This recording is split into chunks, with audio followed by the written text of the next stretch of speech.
"Finish it, white man," the Apache woman said, unaware that he had just saved her from the trap.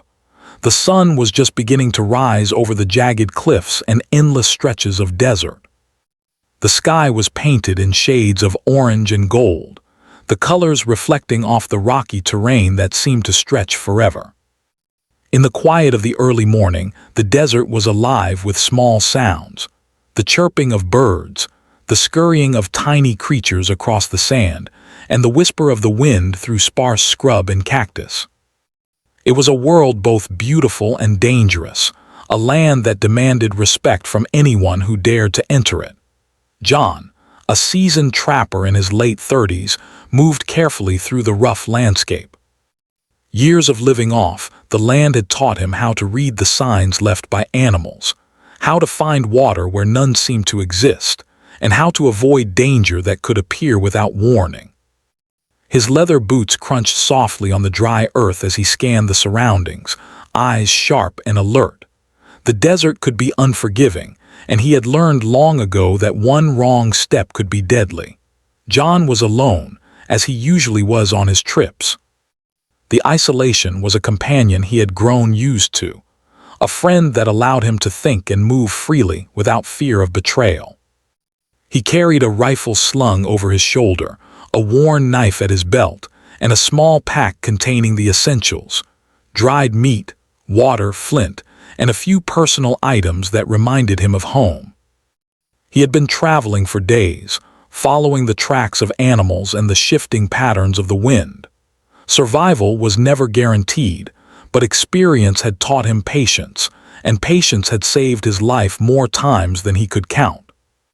As he rounded a narrow canyon, something unusual caught his eye. At first, it was a slight movement in the distance, barely noticeable against the reddish-brown rocks. Then he saw it clearly, a figure struggling, caught in a trap of twisted branches and rope. He paused, lowering himself to blend with the shadows, and observed carefully. The figure was a woman, her long dark hair falling over her shoulders, and her movements frantic as she tried to free herself. She wore the traditional clothing of the Apache people, simple yet functional, and her eyes shone with fear and determination. John's heart quickened. He knew the dangers of the territory. Traps like this were common, set either by hostile tribes or by those seeking revenge or advantage. Anyone caught in such a snare could be seriously injured or killed if they didn't get help quickly. Despite the tension, a part of him recognized the immediate need for action.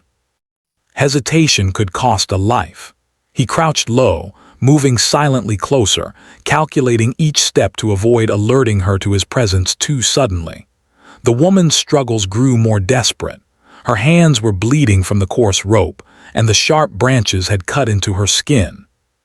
She cried out in a language John did not understand, her voice echoing off the canyon walls.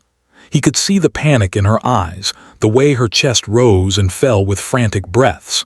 Without thinking twice, he stepped into view. The sound of his boots on the rocks made her freeze, her eyes widening as she saw a stranger approach. "I'm not going to hurt you," John said in a calm, steady voice. He raised his hand slightly to show he meant no harm. The woman's gaze flicked to the rifle slung across his back, and for a moment, tension filled the air. She was unsure, and he understood that fear. From her perspective, he was a stranger in a dangerous land, and anyone could be an enemy. But John had no intention of leaving her trapped. His instincts for survival were matched by a sense of moral responsibility. He could not simply walk away. Carefully, he knelt beside her, examining the trap. It was crude but effective, a tangle of rope and sharp wooden spikes designed to hold fast. He worked quickly but gently, cutting the ropes and freeing her hands from the branches that had pierced her skin. The woman flinched as he moved, instinctively ready to defend herself, but he remained calm, speaking softly in the hopes that his voice would convey reassurance. Slowly, carefully, he freed her from the snare completely. When she finally stepped away from the trap, her legs trembling, John observed the cuts and bruises on her arms and legs. She was strong, clearly used to hardship, but the trap had taken its toll. He offered her water from his canteen, and after a brief hesitation, she accepted. She drank quickly, her hands shaking, and then looked at him with a mix of suspicion and curiosity. She did not speak his language, and he did not speak hers, but there was a moment of shared understanding, a recognition that he had saved her life. And yet that understanding was fragile. The woman's eyes narrowed and her body tensed. She reached for the small knife at her belt, holding it defensively. "Finish it, white man," she said, her voice sharp and commanding, unaware that John had just saved her from certain injury or death. The words struck him, but he did not react with anger. Instead, he froze, realizing that she had no way of knowing his intentions. Her world was shaped by conflict and caution, and his actions were just one of many unknown forces she had to navigate. John lowered his hand slowly, showing he meant no harm. He understood the fear that drove her words.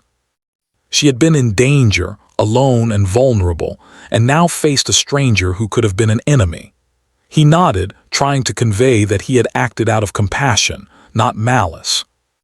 The desert was silent except for the sound of the wind and the distant cry of a hawk, and for a moment, time seemed suspended. Both were caught in the tension between survival and trust, between fear and the possibility of understanding. The woman's eyes darted to the surrounding canyon, scanning for danger. John followed her gaze, aware that the land held threats beyond just the trap, snakes, hostile scouts, and the harsh elements themselves.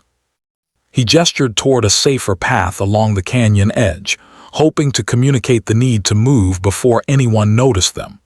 Slowly, hesitantly, she began to follow, keeping a wary distance. Every step was careful, measured, as they navigated the rocky terrain. As they moved, John observed her closely. She was strong and agile, accustomed to surviving in a harsh environment. Her eyes were sharp, constantly alert, and her body moved with the precision of someone who had learned to trust her instincts. Despite the initial mistrust, he felt a growing respect for her. She was a survivor just like him, though shaped by a different world. The sun climbed higher, casting harsh shadows across the canyon floor. The heat began to rise, and the desert showed its harsh reality. John offered her dried meat from his pack, and after a cautious glance, she accepted. Sharing food was a small gesture, but in the language of survival, it spoke volumes. It was an unspoken acknowledgement of help, an act of connection in a land that often demanded isolation. By the time the morning had fully unfolded, the immediate danger had passed. The woman was free from the trap, her body healing from minor injuries, and John had ensured she had enough water to continue safely. Yet, a tension remained, subtle but undeniable. She had been wary, commanding, even aggressive, despite his efforts to save her. It was a reminder that the bonds of trust were delicate, easily broken, and earned only through consistent action. As they paused near a small outcropping of rocks, John looked at her, trying to convey understanding. She returned his gaze with a mix of defiance and curiosity, her dark eyes studying him carefully. The desert stretched around them, vast and indifferent, a silent witness to the fragile connection forming between two people from worlds apart.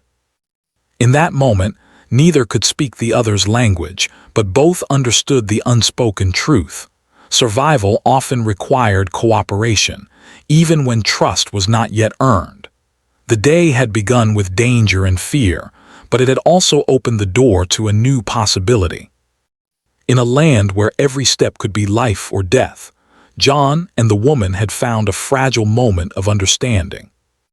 It was the first step in a journey neither could have predicted, a journey that would test their courage, challenge their assumptions, and ultimately reveal the strength of the human spirit in the face of fear and uncertainty.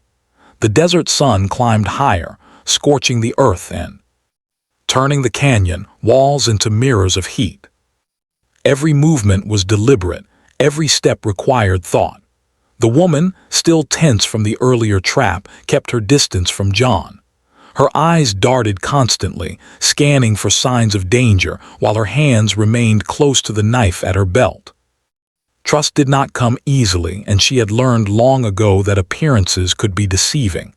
John, aware of her wariness, slowed his pace. He did not want to alarm her. He had saved her life, yes, but that did not mean she would instantly see him as a friend. Her words earlier, "Finish it, white man," echoed in his mind, a stark reminder that fear could cloud judgment. Still, he understood her reaction. In a world shaped by survival, anyone could be a threat. He had faced hostility himself from men, animals, and the harsh land alike. For a long while, they walked in silence, moving through narrow paths and around jagged rocks. The canyon twisted and turned, and the sun's heat pressed down upon them relentlessly. Small lizards darted across the sand, and distant birds called overhead, but neither of them acknowledged the wildlife. Their focus was on each other and the unknown dangers that might be hiding in the shadows. John tried small gestures to ease the tension. He pointed toward a small patch of shade under a rocky outcrop and then to his water canteen, trying to indicate that it was safe to rest there. After a long moment, the woman cautiously approached, still keeping her knife at the ready. She crouched under the rocks and took a few careful sips of water. Her eyes never left John, and she did not relax her posture, but it was a small sign that she was beginning to consider him less of a threat. Minutes passed, each one filled with quiet observation. John studied her carefully. She was skilled, strong, and alert, moving with the precision of someone who had survived in a harsh environment her entire life. Her clothing, though simple, was practical, allowing her freedom of movement. Her dark hair framed a face that was young yet hardened by experience. There was an intensity in her eyes, a mixture of caution, suspicion, and a spark of something else, curiosity. The silence was finally broken when the woman spoke again, in her own language. John did not understand the words, but the tone was sharp, questioning. He shook his head gently and then used hand gestures, pointing to himself and then to her, trying to convey that he had acted to save her. She watched him carefully, tilting her head as if deciding whether his explanation, or rather his gestures, could be trusted. Suddenly, a sound cut through the stillness. From somewhere deep in the canyon came the echo of voices, distant but distinct. John froze. His instincts told him that they were not friendly voices. He had learned to recognize danger long ago, and these voices carried the weight of potential threat. The woman stiffened, her eyes narrowing as she scanned the canyon walls. John gestured for her to stay low, and she crouched beside him, her knife ready. The voices grew closer. John realized they were scouts, likely from a rival group or tribe. There was no time to explain or debate. Survival demanded action. He reached into his pack and pulled out a small piece of dried meat, breaking it into bits and placing it on a rock in front of the woman. It was a gesture of trust, a silent communication that they needed to work together. She looked at him suspiciously but then took a piece, eating quickly and keeping one eye on the approaching threat. The two of them moved cautiously, creeping along the canyon floor, using the rocks for cover. Every sound, the shifting of sand, the crack of a twig, the rustle of clothing, felt amplified in the tense silence. The scouts were getting closer, and John knew that if they were spotted, the consequences could be deadly. The woman's eyes were sharp, and she instinctively followed his lead, her movements precise and careful. Slowly, the walls of fear began to give way to a fragile cooperation. As they moved, John tried to communicate again, using simple gestures. He pointed to the scouts, then to himself, and then mimed hiding. The woman's eyes widened in understanding, and she nodded slightly. It was the first true moment of connection between them, an unspoken agreement that they needed each other to survive. They crouched behind a large boulder as the scouts passed by, holding their breath and staying perfectly still. The sound of footsteps echoed past them, fading into the distance. When it was safe, John exhaled slowly, and the woman mirrored him, releasing a long, tense breath. Hours passed, and the landscape shifted as the sun moved across the sky. The canyon floor grew hotter, and the two travelers sought out small patches of shade whenever possible. John offered her more water, and this time she accepted without hesitation. The act of sharing, of providing aid without expectation, began to chip away at the walls of mistrust between them. It was subtle, almost imperceptible, but it was a start. As the day wore on, the woman began to show small signs of relaxation. She stopped crouching as rigidly and allowed herself to scan the environment more openly. John noticed and gave a small nod of encouragement. Their journey was not yet safe, but there was progress. Each step they took together was a silent lesson in trust, each gesture a reminder that survival could sometimes demand cooperation, even between strangers from different worlds. Around mid-afternoon, they came upon a narrow stream, a rare gift in the harsh desert. The water was clear and cool, a lifeline in a land where every drop was precious. John gestured for her to drink first, and she hesitated only for a moment before bending down to take a sip. She drank deeply, her hands trembling slightly from thirst and exhaustion. John followed, taking a long, refreshing drink himself. The stream was a small sanctuary, offering both relief and a chance to regroup. While they rested, John observed her more closely. She carried herself with pride despite the circumstances. Her movements were deliberate, and she watched everything with a sharp intelligence. There was a resilience about her, a strength born of necessity, and John felt admiration growing quietly in his chest. He understood that she was not simply a victim of circumstance. She was a survivor, someone who had faced danger before and would continue to face it again.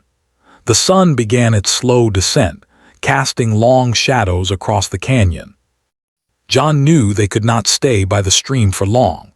Nightfall in the desert brought its own dangers, cold temperatures, predators, and the challenge of navigating unfamiliar terrain in the dark. He gestured toward a cluster of rocks farther down the canyon, indicating a safer place to spend the night. The woman hesitated, but then followed, her steps cautious but deliberate. As they settled into a small alcove formed by rocks, John started a small fire. The flames crackled and sent shadows dancing on the canyon walls. He handed her a piece of dried meat, and this time she ate without hesitation, accepting not just the food but the presence of someone who had become a temporary companion. The warmth of the fire was comforting, and for the first time since the trap, a small sense of calm settled between them. Sitting across from him, the woman finally spoke again, her voice quieter this time. John did not understand the words, but the tone was softer, less commanding and more thoughtful. He nodded, acknowledging her speech with a gentle smile. Though they could not communicate fully, there was an understanding forming, a recognition that they were, at least for now, allies in the harsh desert. As night fell, the stars appeared, brilliant and countless, stretching across the sky in a dazzling display. The canyon, which had seemed oppressive during the day, now felt expansive and quiet. The sounds of the desert shifted, nocturnal creatures stirred, and the wind whispered softly through the rocks. John and the woman sat near the fire, their shadows flickering together, two figures from different worlds bound by circumstance and the will to survive. In that quiet night, with danger still a distant possibility, a fragile connection began to take root. It was not trust, not yet, but a tentative acknowledgement that survival might require more than just individual skill. It might demand cooperation, patience, and understanding, things that had been foreign to both of them in this land of uncertainty. The woman finally lowered her knife slightly, a small but significant gesture. John noticed and allowed himself a small sigh of relief. It was a beginning, a tiny crack in the walls of suspicion and fear. The desert was still unforgiving, and tomorrow would bring new challenges, but for this night, they had found a moment of understanding. And so, under the vast, starlit sky, two strangers from different worlds sat together, bound by circumstance and the unspoken truth that even in the harshest places, small acts of courage and care could begin to bridge the deepest divides.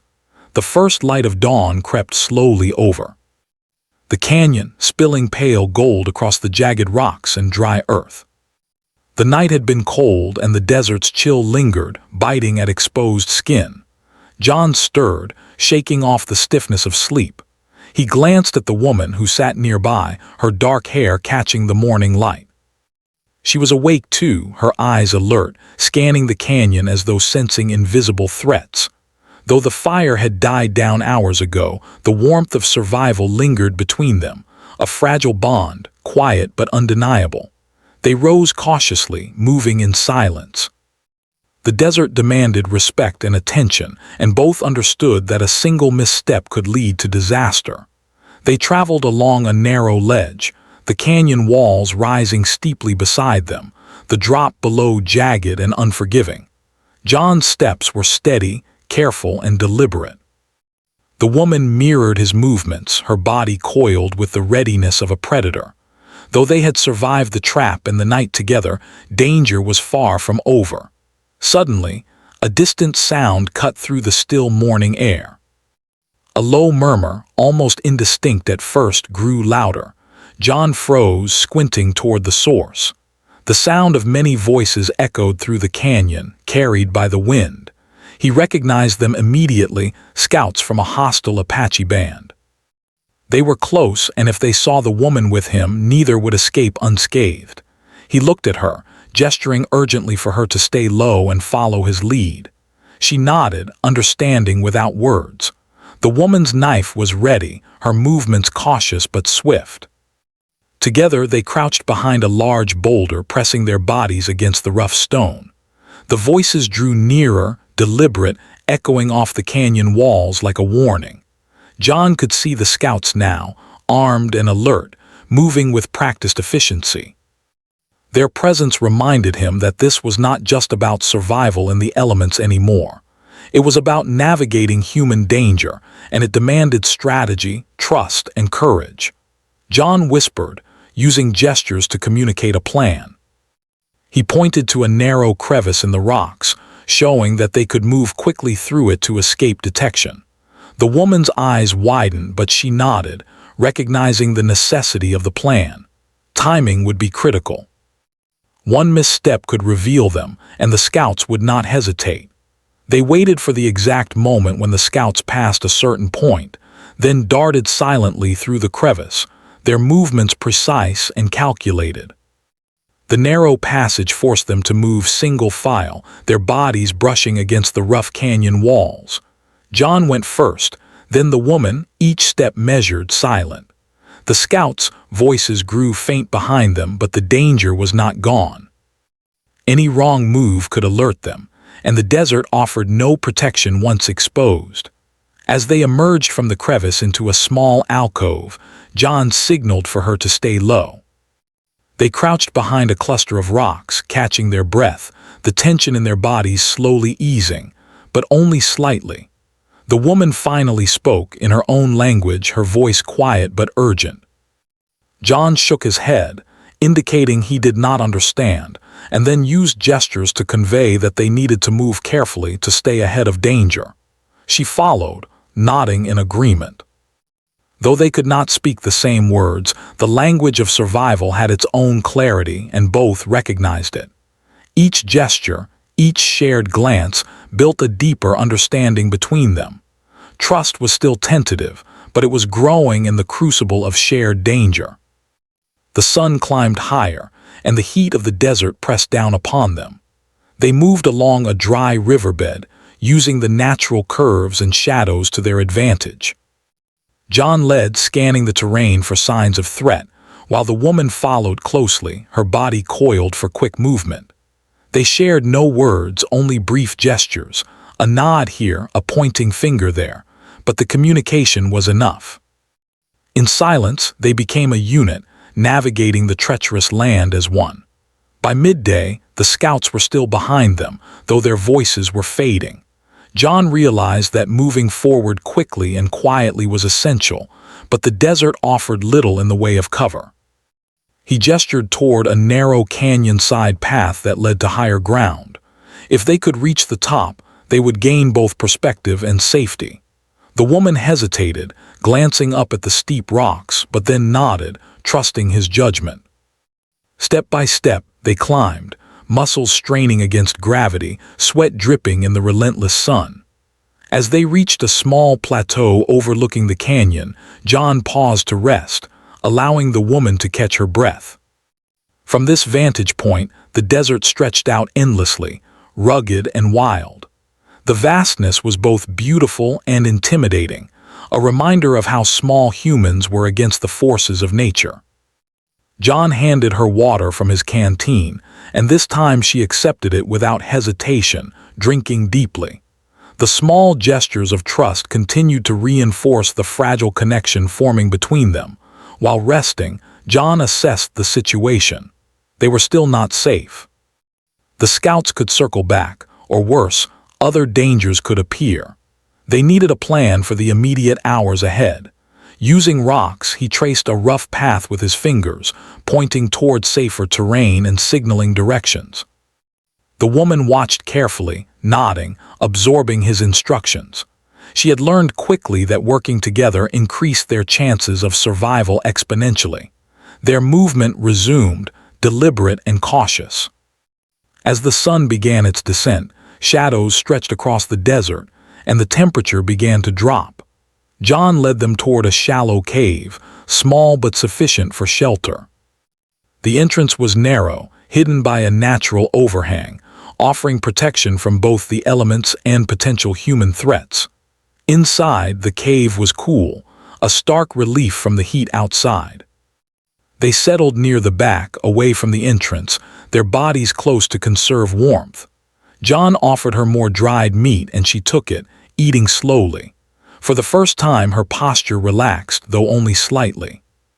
She still watched the cave entrance, still ready for attack, but there was a sense of recognition. John was not her enemy. He had saved her life once, and now he was helping her survive again. In the harsh world around them, such acts of assistance were rare and valuable. Night fell completely and the desert transformed. The air grew cold and the canyon walls cast long, dark shadows. Outside, nocturnal creatures stirred, their calls echoing through the rocks. Inside the cave, the two travelers remained silent, sharing warmth and food. John observed her carefully. She was strong and capable, but the weight of constant vigilance had begun to show. Her breathing was slow, her hands less tense, and there was a subtle softening in her eyes. Trust, though still fragile, was emerging. The woman finally spoke again, her words quieter and slower than before. John did not understand, but he listened, nodding gently. There was a tone of curiosity and perhaps gratitude, a shift from the harshness of earlier. In that moment, the firelight flickering against the cave walls seemed to symbolize the fragile bond growing between them. They were no longer complete strangers. They were allies, bound by the shared need to survive. As the night deepened, John reflected on their journey so far. He had saved her from a trap, guided her through dangerous terrain, and protected her from potential threats. And yet, the journey was far from over. The desert was unforgiving, human threats were ever present, and the day ahead would likely bring new challenges. But he felt a quiet hope, born from the realization that survival was not just about individual skill. It was also about partnership, trust, and understanding. The woman shifted closer, not out of friendliness but out of practicality. The warmth of human proximity was comforting in the cold desert night. John accepted it without comment, recognizing that even small gestures of cooperation mattered. The cave, silent except for the occasional drip of water and the distant howl of a coyote, became a temporary sanctuary. In the harsh, unforgiving desert, even a brief respite felt like a victory. As sleep approached, both remained alert, knowing that the desert's dangers never truly disappeared. Outside the cave, the night stretched endlessly, but inside, two unlikely companions had found a fragile understanding. They had faced danger together, navigated uncertainty, and taken the first steps toward mutual trust. Though neither spoke the same language, their actions communicated more than words ever could. Survival often depended on recognizing the humanity in others, even in the most unlikely places. And so, as the night deepened and the desert lay in silence, John and the woman rested, readying themselves for the challenges the next day would inevitably bring. The bond between them, born of necessity and tempered by courage, had begun to form, stronger than either had expected, and more vital than either could yet fully comprehend. The morning light filtered into the cave, soft and pale, casting long shadows on the jagged walls. The night had passed quietly, but neither John nor the woman had slept deeply. The desert demanded vigilance, and even in rest, awareness of danger never fully left them. John stretched carefully, muscles aching from the climb and the long hours of alertness. The woman sat nearby, her dark eyes scanning the horizon, ever watchful. Though the fear from the previous day still lingered, something had changed. The tension between them was easing, replaced by a growing sense of mutual recognition. John looked at her and nodded gently, acknowledging the unspoken bond they had begun to form. She returned a small, cautious nod, and for the first time since their encounter at the trap, there was a hint of acknowledgement that he had truly saved her life. Yet words were still absent. Their communication remained mostly gestures, glances, and the understanding born from shared hardship. In the silence, there was a powerful recognition. Survival had brought them together, and survival would keep them united, at least for now. They left the cave carefully, moving along a narrow ledge above the canyon floor. John led, scanning the terrain for dangers both human and natural. The woman followed, her movements precise and alert, but more relaxed than before. They walked in silence, the desert stretching endlessly around them, vast and unyielding. Every shadow, every rustle was a potential threat. Yet the fear that had marked their first encounter was slowly giving way to something stronger, understanding. The sound of rushing water drew their attention. In the distance, a small stream flowed, cutting through the rocky desert. John gestured for the woman to follow, leading them toward the life-giving water. When they reached the stream, she knelt to drink, her hands cupped and trembling slightly from the cold and thirst. John watched quietly, offering a reassuring presence. The simple act of providing water, something so basic yet essential, reinforced the fragile trust between them. As she drank, John motioned toward the cuts on her arms and legs from the trap. She flinched at first, unsure if he intended harm, but then realized he only wanted to help. Carefully, he took a small piece of cloth from his pack and began to wrap the wounds. She tensed initially, but did not resist. The understanding grew clearer. He had saved her, and now he was ensuring her survival. The gesture was simple, yet powerful, a bridge over the divide between their worlds. After the wounds were tended, they continued along the stream, moving cautiously but steadily. The woman finally spoke, though in her own language. John shook his head, indicating he could not understand. She sighed, frustration evident, but then pointed toward the sky, then at him, then to the land around them. John realized she was asking about his intentions, about who he was, and perhaps about why he had risked his life to save hers. He pointed to himself, then to her, then mimed helping, showing through gestures that he meant no harm. She studied him closely, eyes narrowing, and then slowly nodded, beginning to comprehend the truth he could not put into words. They moved carefully through the canyon, shadows lengthening as the day progressed. Suddenly, movement caught John's eye, a small group of scouts approaching from a distance. He froze, recognizing the signs immediately. They were armed and alert, and they did not look friendly.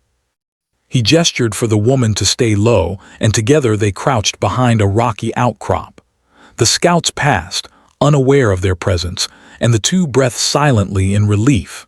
This close encounter sparked an understanding in the woman. She finally realized that John had saved her, not out of obligation but out of courage and compassion. Her eyes softened, and though she did not speak words he could understand, her gestures and expressions conveyed a shift, a recognition of his bravery and goodwill. The bond between them, once fragile and tentative, began to solidify. Hours passed, and they navigated treacherous terrain, moving cautiously along ridges and through narrow passes. The desert, harsh and unforgiving, tested their endurance and patience. Yet with each step, the woman relied more on John's judgment, and he relied more on her intuition and knowledge of the land. Together, they moved as a single unit, each protecting and guiding the other. Survival had forced them into partnership, but something deeper had begun to form: respect, understanding, and the beginnings of trust. As the sun began to set, painting the sky in hues of orange and purple, they reached a plateau overlooking a valley below. The view was breathtaking, a mix of rugged beauty and stark wilderness. John gestured for her to rest, pointing to a flat rock where they could sit and regain strength. She hesitated, then cautiously approached, her body still tense but her trust in him growing. While they rested, John noticed her eyes lingering on the horizon, thoughtful and reflective.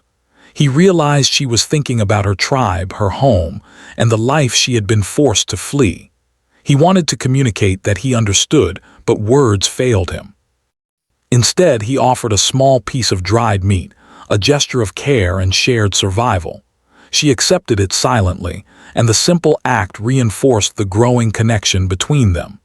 The night approached swiftly, and with it came a new set of dangers. The desert cooled rapidly and the shadows deepened. They sought shelter in a natural alcove, small but sufficient to protect them from the elements. John started a fire, small and controlled, providing warmth and a sense of security. The woman sat nearby, her eyes reflecting the flickering flames. The silence between them was comfortable now, filled with unspoken understanding rather than fear. As the fire crackled, the woman finally moved closer, lowering her knife slightly. John noticed the change, a subtle sign that trust was emerging. He did not speak, but he allowed her presence, recognizing that survival had fostered more than mere cooperation. It had created a bond, fragile yet powerful, born from shared hardship and courage. Suddenly, a noise echoed from the canyon below, a branch snapping, a rock shifting. Both froze, eyes scanning the darkness. A lone figure appeared, moving carefully but deliberately. John and the woman prepared themselves, ready for action. But as the figure came closer, recognition dawned. It was a messenger from her tribe, seeking her return. Relief and apprehension mixed in her expression. She had survived with John, but now the ties to her people called her back. John gestured for her to wait, indicating that they were safe for the moment, but he understood the unspoken truth. She could not remain with him indefinitely. Her tribe needed her, and she needed them. The realization deepened their connection, for it reminded them both of the fragile and temporary nature of life in the desert. Yet, in the moments they had shared, trust had been forged, respect had been earned, and understanding had grown. The woman finally spoke again, her words slower and softer, though still in her own language. John listened intently, nodding, recognizing the tone of gratitude and acknowledgement. She was expressing thanks, though the words were foreign. The meaning was clear. He had saved her life, protected her, and guided her through danger, and she understood the depth of his courage and care. As night fell, they prepared for rest, aware that the journey was not yet complete. The desert remained unpredictable, full of challenges both natural and human. Yet, in the shared experience of survival, the bond between them had solidified. Fear had given way to understanding, mistrust to respect, and isolation to connection. They had faced danger together, relying on each other in ways neither had anticipated. In the quiet darkness, As stars began to shimmer across the sky, John and the woman sat near the small fire, their silhouettes outlined against the canyon walls. The journey ahead would still demand courage, vigilance, and resilience, but they had learned the most important lesson. That trust, once earned, could transform even the most unlikely alliances into sources of strength. For the first time since their encounter at the trap, the woman's posture relaxed fully. She did not speak, but her eyes held a softness, an acknowledgement of the man who had saved her life and stood beside her through danger. John, in turn, recognized the change, understanding that their partnership had transcended mere survival. It had become a bond rooted in courage, respect, and mutual reliance, a bond that would carry them through the trials yet to come. And so, under the vast desert sky, two souls from different worlds sat together, strengthened by shared experience, ready to face whatever challenges the unforgiving land would place before them. The story of fear, mistrust, and misunderstanding had transformed into one of recognition, respect, and trust, a testament to the power of courage and compassion in a world defined by survival. The first light of morning painted the canyon in soft shades of gold and rose. The air was crisp, carrying the scent of dry earth and distant sagebrush. John and the woman had spent the night in quiet companionship, the fire now reduced to glowing embers. Outside, the desert began to stir. Birds called to one another, and small creatures moved cautiously across the rocky terrain. Inside, there was a sense of anticipation, a recognition that the day ahead would mark a turning point in their journey. The woman rose first, her movements careful but determined. She had survived the trap, the scouts, the harsh desert, and now the lingering uncertainty of the night. Her eyes, dark and sharp, met John's with a mix of gratitude and resolve. Though they could not speak the same language, the bond between them was clear. He had saved her life, guided her through danger, and protected her when the desert offered no mercy. She had come to trust him completely, though the understanding was silent, carried in gestures, glances, and shared experience. John rose as well, careful not to startle her. The canyon stretched endlessly before them, a labyrinth of rock and shadow. Today they would move forward, toward safety and reunion with her people. He gestured toward a path that led upward, a narrow trail that wound along the canyon walls. She studied the route carefully, nodding in acknowledgement. Together they began the climb step by cautious step, each aware of the unforgiving nature of the terrain. The ascent was difficult, the rocks loose underfoot, the slope steep. The woman moved with practiced agility, her balance steady despite exhaustion from the previous days. John followed closely, using his experience to guide them safely along the path. The sun climbed higher, warming their backs, and the wind carried with it a reminder of the desert's vastness and the distance they had traveled together. Every step strengthened their understanding of one another, each movement an unspoken testament to trust and cooperation. Halfway along the trail, they paused near a natural ledge that offered a breathtaking view of the valley below. John gestured for her to rest, and she cautiously lowered herself to the warm rocks. They drank water from the canteen, the simple act of sharing once again reinforcing their connection. The woman's eyes softened as she looked at John, a silent acknowledgement of everything he had done for her. For the first time, there was no tension in her posture, only recognition and a quiet, profound respect. The journey continued, more deliberate now. John guided her through a series of narrow passes, avoiding areas where hostile scouts might still lurk. The woman followed his lead, her body relaxed yet ready for any sudden danger. Together, they navigated the canyon's twisting paths, a silent rhythm developing between them. Each step they took strengthened their bond, built not from words but from action, trust, and shared experience. As the sun reached its zenith, they came across a small grove of trees, the only shade for miles. The woman paused to catch her breath, leaning against a rough trunk. John handed her a piece of dried meat, and she ate slowly, savoring the moment of rest. The grove offered more than physical relief. It was a symbolic space, a brief sanctuary that mirrored the growing sense of security between them. They had survived together, and now they could pause to acknowledge what had been accomplished. From the grove, they could see smoke rising in the distance. John's heart quickened.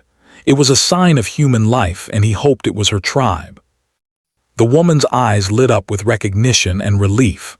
She pointed toward the smoke, then at John, her gestures simple but filled with meaning. She was telling him that the journey had reached its purpose, that she would soon return to her people, safe and alive. John nodded, understanding that their paths would soon diverge, though the bond between them would remain. They moved carefully toward the smoke, keeping to the shadows and using the natural cover of the desert. As they approached, the shapes of the tribe became clearer. Tents pitched among rocks, the sound of voices and movement carrying across the valley. The woman's steps quickened, her body tense with excitement and anticipation. John stayed slightly behind, giving her the space to reunite with her people while remaining ready to protect her if danger arose. When they finally reached the edge of the encampment, she paused and turned to John. Her eyes met his, and for a long moment, no words were spoken. Yet the depth of emotion was unmistakable. She gestured toward herself, then to him, then to her tribe, conveying gratitude and acknowledgement that transcended language. John nodded, understanding fully. Though they could not communicate through words, the meaning was clear. She was alive because of him, and she would carry that memory with her forever. The woman stepped forward, joining her people. Her family and tribe greeted her with relief and joy, their voices rising in celebration. She glanced back once at John, her expression soft and filled with gratitude. He waved gently, then turned to continue his own journey. The desert stretched ahead of him, vast and unending, but he felt a quiet sense of fulfillment. He had acted with courage and compassion, and in doing so, had forged a bond that would remain unbroken in memory, even if distance separated them. As he walked away from the encampment, John reflected on the journey. The desert had tested him in ways he had not anticipated, not just physically, but emotionally. He had faced danger, uncertainty, and mistrust, yet he had also discovered the strength that comes from compassion and courage. The woman's trust, earned through his actions, had been a reward greater than any material gain. In the harsh, unforgiving world of the desert, he had found a connection that transcended culture, language, and fear. The sun began to dip toward the horizon, casting long shadows across the desert floor. John paused for a moment, looking back toward the smoke rising from the encampment. The woman and her tribe were safe, and he knew that his presence had made the difference. There was a quiet satisfaction in knowing that a single act of courage, stepping into danger to save another, could have such profound consequences. The desert was harsh and indifferent, yet it had also been a place where humanity could shine through, even in the smallest gestures. As night approached, John continued his solitary journey, moving carefully through the desert terrain. The stars began to appear, brilliant against the deepening sky, and the vastness of the land stretched endlessly around him. He thought of the woman, of the trust and bond they had shared, and of the life he had helped preserve. The desert, in its quiet and unforgiving way, had taught him that courage, compassion, and understanding could bridge even the deepest divides. Walking beneath the starlit sky, John felt a sense of peace. The journey had been perilous, filled with danger and uncertainty, yet it had also been transformative. He had faced challenges that tested his skill and resilience, and through it all, he had discovered the profound impact of human connection.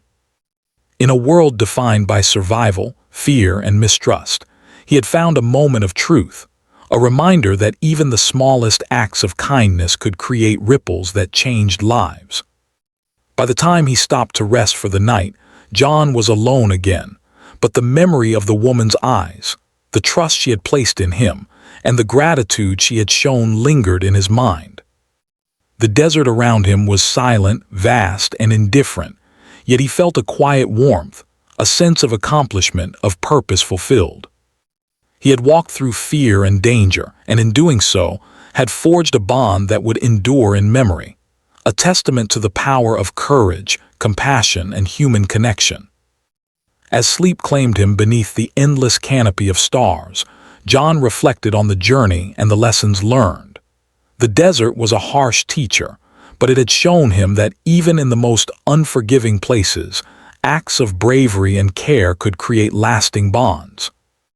The woman's life had been saved, trust had been earned, and a fragile but profound connection had been formed.